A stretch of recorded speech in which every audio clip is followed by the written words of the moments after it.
നമസ്കാരം, മലയാളി വാർത്തയിലേക്ക് സ്വാഗതം. രാഹുൽ മാങ്കൂട്ടത്തിനെതിരെ ഉണ്ടായിട്ടുള്ള ലൈംഗികാരോപണ പരാതികൾ, അതിൻ്റെ ഭാഗമായിട്ടുണ്ടായിട്ടുള്ള വിവാദങ്ങൾ അതൊന്ന് കെട്ടടങ്ങി വരുന്നുണ്ട്. ദാ ഇപ്പോൾ മറ്റൊരു ലൈംഗികാരോപണ പരാതി പുറത്തേക്ക് വരികയാണ്. സംഗതി ഉള്ളതാണോ ഇല്ലാത്തതാണോ എന്നതൊന്നും പറയാനായിട്ടില്ല. അന്വേഷണം തുടങ്ങിയിട്ടുണ്ട്. ഈ പറയുന്നത് പോലെ പരാതിക്കാരി സ്ട്രോങ് ആണ് എന്ന് തന്നെയാണ് പുറത്തു വരുന്ന വിവരം. ഈ പരാതി വന്നിരിക്കുന്നത് യൂത്ത് കോൺഗ്രസ് നേതാവിനെതിരെ തന്നെയാണ് എന്നുള്ളതും ശ്രദ്ധേയമാണ്. ഒന്ന് അടിവരയിട്ട് പറയുകയാണെങ്കിൽ, കുറച്ച് മാസങ്ങൾക്ക് മുമ്പ് ആരോഗ്യമന്ത്രി വീണ ജോർജിനെതിരെ ഒരു കരിങ്കൊടി വീശിയതിന്റെ ഭാഗമായിട്ട് കഴുത്തുളുക്കി എന്ന് പറയുന്ന വിവാദം, ആ കരിങ്കൊടി വീശിയ കൂട്ടത്തിലുള്ള ഒരാൾക്കെതിരെയാണ് ഇപ്പോൾ ലൈംഗികാരോപണ പരാതി ഉയർന്നിരിക്കുന്നത്. വിവാഹ വാഗ്ദാനം നൽകി പീഡിപ്പിക്കാൻ ശ്രമിച്ചു എന്നതടക്കമുള്ള, അല്ലെങ്കിൽ ലൈംഗികാരോപണം വിവാഹ വാഗ്ദാനം നൽകിക്കൊണ്ട് തന്നെ മോശമായിട്ട് തൊടാൻ ശ്രമിച്ചു എന്നുള്ള ഒരു പരാതിയാണ് വരുന്നത്. അതോടൊപ്പം തന്നെ സാമ്പത്തികപരമായിട്ട് തന്നോടുള്ള സ്നേഹം കാണിച്ചുകൊണ്ട് തന്നോട് ഏകദേശം 1 ലക്ഷത്തിലധികം രൂപ ഇയാൾ കൈപ്പറ്റിയിട്ടുണ്ട് എന്നുള്ള ഒരു ആരോപണം കൂടെ, അല്ലെങ്കിൽ ഒരു പ്രധാന പരാതി കൂടെ ഈ പരാതിയിൽ പരാതിക്കാരി ചൂണ്ടിക്കാണിച്ചതായിട്ടാണ് വിവരം. ഏതായാലും രാഹുൽ മാങ്കൂട്ടത്തിനെതിരെയുള്ള പരാതികൾ അങ്ങോട്ട് കെട്ടടങ്ങുമ്പോൾ, അല്ലെങ്കിൽ ആ വിഷയം കേരളത്തിലെ മലയാളികൾ ചെറുതായിട്ടൊന്ന് മറക്കുന്ന സാഹചര്യത്തിൽ ഇപ്പോഴിതാ മറ്റൊരു പരാതി മറ്റൊരു യൂത്ത് കോൺഗ്രസ് നേതാവിനെതിരെ വരികയാണ്. അന്വേഷണങ്ങൾ തുടങ്ങി എന്നുള്ള റിപ്പോർട്ടുകളാണ് പുറത്തു വരുന്നത്. KSU കണ്ണൂർ ജില്ലാ പ്രസിഡന്റ് MC അതുലിനെതിരെയാണ് ഗുരുതരമായിട്ടുള്ള ഒരു ആരോപണം ഇപ്പോൾ പൊട്ടിപ്പുറപ്പെട്ടിരിക്കുന്നത്. പരാതി നൽകിയിരിക്കുന്നത് മറ്റാരുമല്ല, സഹപ്രവർത്തക തന്നെയാണ്, പാർട്ടിയിൽ നിന്ന് തന്നെയുള്ള ആളാണ് എന്നുള്ളത് ശ്രദ്ധേയമാണ്. യുവതി എന്തായാലും പിന്തിരിപ്പിക്കാൻ ഒരുപാട് ശ്രമങ്ങൾ നടത്തിയിട്ടുണ്ടെങ്കിലും പരാതിയുമായിട്ട് മുന്നോട്ട് പോകാൻ തന്നെയാണ് തീരുമാനം എന്നുള്ളത് വ്യക്തമാക്കി കഴിഞ്ഞെന്നാണ് സൂചന.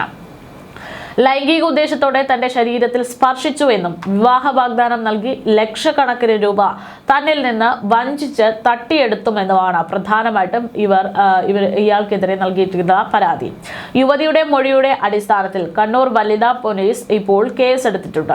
2018 മുതൽ അതുലുമായി സൗഹൃദത്തിലായിരുന്ന യുവതിക്ക് ഈ വർഷം ഒരു യാത്രക്കിടയിലാണ് ഇത്തരത്തിലൊരു മോശം അനുഭവം നേരിടേണ്ടി വന്നിരിക്കുന്നത് എന്നുള്ളതാണ് സൂചന.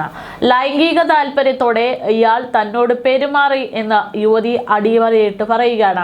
വിവിധ ഘട്ടങ്ങളിലായിട്ട് തന്നോട് ഇയാൾ 1,60,000-ഓളം രൂപ കൈക്കലാക്കിയിട്ടുണ്ട് എന്നും പരാതിയിൽ കൂട്ടിച്ചേർക്കുന്നുണ്ട്.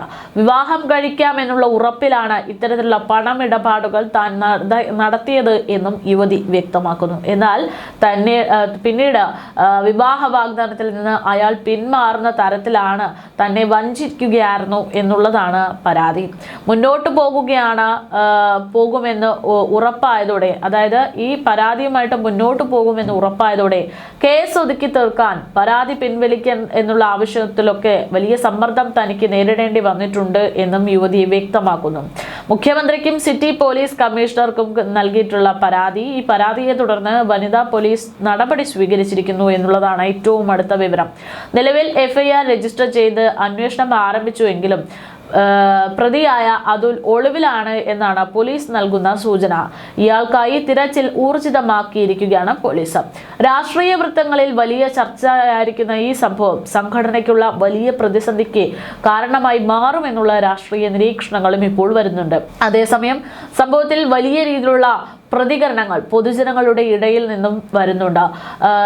ഈ രാഹുൽ മാങ്കൂട്ടത്തിൽ വിഷയം തന്നെയാണ് ഇപ്പോൾ ഈ KSU നേതാവിൻ്റെ എതിരെയുള്ള ഈ ഒരു ലൈംഗിക, അല്ലെങ്കിൽ ഇത്തരമൊരു പരാതിയുടെ അടിസ്ഥാനത്തിൽ പ്രധാനപ്പെട്ട ഒരു വിഷയമായിട്ട് ജനങ്ങൾ ചൂണ്ടിക്കാണിക്കുന്നത്.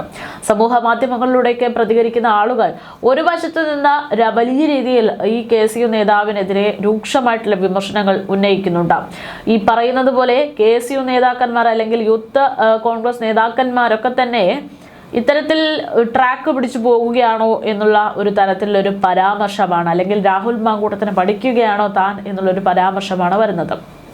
മറുവശത്ത് രാഹുൽ മാങ്കൂട്ടത്തിനെ കുടുക്കിയതുപോലെ അല്ലെങ്കിൽ രാഹുൽ മാങ്കൂട്ടത്തിൽ ഒരു ഇരയായി മാറിയതുപോലെ അല്ലെങ്കിൽ രാഹുൽ മാങ്കൂട്ടത്തിനെ തകർക്കാൻ വേണ്ടി കച്ചകെട്ടിറങ്ങിയ ചില ആളുകൾ നൽകിയ പരാതി എന്നുള്ള രീതിയിലൊക്കെ ഒരു വിമർശനം വരുമ്പോൾ സമാന രീതിയിലുള്ള വിമർശനം തന്നെയാണ് ഈ ഒരു സംഭവത്തിലുമുള്ളത് എന്ന തരത്തിലും ചില ആളുകൾ പ്രതികരിക്കുന്നുണ്ട്.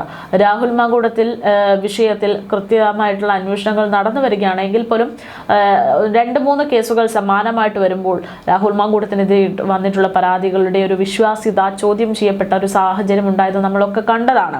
അപ്പോൾ അത്തരം സാഹചര്യങ്ങൾ തന്നെയാണോ ഈ ഒരു വിഷയത്തിലും ഉണ്ടാകുന്നത് എന്നുള്ള ചോദ്യമാണ് ഒരു വിഭാഗം ആളുകൾ ചോദിക്കുന്നത്. ചില ആളുകൾ പറയുന്നത് തിരഞ്ഞെടുപ്പ് കഴിഞ്ഞിട്ട് ഇങ്ങനെ ഒരു പരാതി നൽകുന്നതിന്റെ ഉദ്ദേശം എന്താണ് എന്ന തരത്തിലും പറയുന്നുണ്ട്. അപ്പോൾ ഈ പറയുന്ന യുവതിയുടെ ഉദ്ദേശശുദ്ധിയെ സംശയിക്കുന്ന തരത്തിൽ നിരവധി ആളുകൾ തന്നെ രംഗത്തേക്ക് വരുന്നുണ്ട് എന്നുള്ളതാണ് നമുക്ക് ഈ പ്രതികരണങ്ങളിൽ നിന്ന് വ്യക്തമാകുന്നത്. എന്തായാലും പോലീസ് മറ്റു വശങ്ങളൊന്നും തന്നെ നോക്കാതെ പരാതി ലഭിക്കുന്നു, പരാതിയുടെ അടിസ്ഥാനത്തിൽ അന്വേഷണം തുടങ്ങുന്നു എന്നുള്ള നയത്തിൽ തന്നെയാണ് നിൽക്കുന്നത്. യുവതി നൽകിയ പരാതിയുടെ അടിസ്ഥാനത്തിൽ വിവാഹ വാഗ്ദാനം നൽകി സാമ്പത്തികപരമായ ഇടപാടുകൾ 1.5 ലക്ഷത്തോളം രൂപ കൈപ്പറ്റി എന്നുള്ള ആരോപണം, അതോടൊപ്പം തന്നെ മോശമായിട്ടുള്ള രീതിയിൽ സ്പർശിച്ചു എന്നുള്ള ആരോപണം, ഇതൊക്കെ കണക്കിലെടുത്തുകൊണ്ട് പരാതിയുടെ വസ്തുത എന്താണ് എന്ന് അന്വേഷിക്കാൻ പോലീസ് തുടങ്ങിക്കഴിഞ്ഞു എന്നുള്ളതാണ് വിവരം.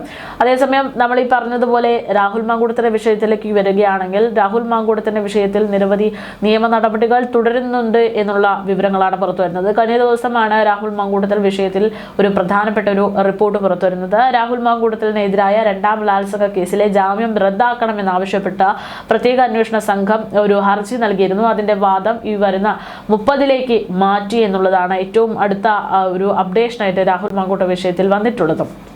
ജുഡീഷ്യൽ 1ാം ക്ലാസ് മജിസ്ട്രേറ്റ് കോടതി ജഡ്ജി ഡാനിയ മറിയം ജോസാണ് ഹർജി പരിഗണിക്കുന്നത്.